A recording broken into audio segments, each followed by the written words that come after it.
But, Shyamalan said he wrote this for his kids. No, he didn't. He wrote it for himself. It's a piece of self-aggrandising hogwash that involves the actor saying things like, the narf is coming out of the tree, followed by the scrunt, but the iggledy-piggledy is hiding in the boodly-bong, and after a while, the eagle of doom is going to... And you're going, shut up, shut up, shut up. How can you have gone through a script meeting and somebody not said, I'm sorry? Well, in fact, they famously did. They went to Disney, and the Disney executive said, M. Night, I'm sorry, I don't get this. Well, you know what? I'm with the executive. There's a reason for not getting it. It's absolute self-indulgent waffle of the highest order. And as an example of how fabulously self-indulgent in it, there is a character, right? The narf has to come out of the swimming pool to inspire an artist, a writer, to finish a very important piece of work. So there's a character in the film who's a writer who's going to write a very, very important piece of work that's going to change the way the world is viewed. He's going to pay a terrible price for it, but the book that he writes is going to be incredibly important.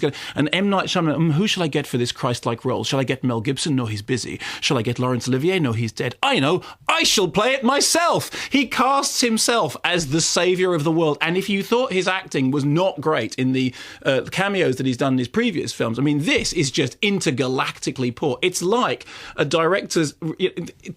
committing Harry-Kiri on screen. It's like somebody standing in a cinema, pouring petrol over their head and setting fire to themselves. It's just like a whole career going down in flames in the sheer awfulness of it all. And worse still, there's one character in it who's a film critic, right?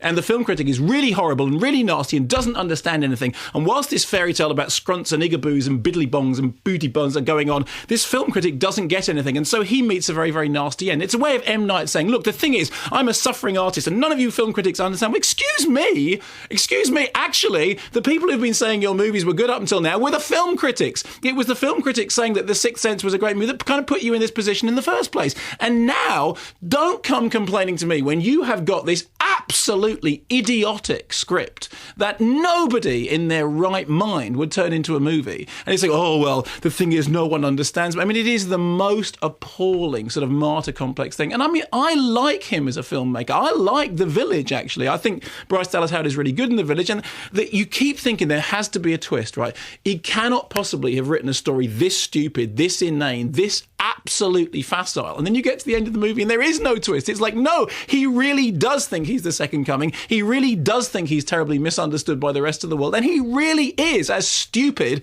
as the film suggests. Now, perhaps after the royal roasting that he is receiving around the world, and rightly so for Lady in the Water, he's going to stop, take stock, and get back to making great films again, because he is a good filmmaker. But on the ego of this film is, and I speak as somebody who has an enormous ego, believe me, next to M. Night Shyamalan, I am the humblest of field mice crawling along in the wake of his extraordinary self-belief.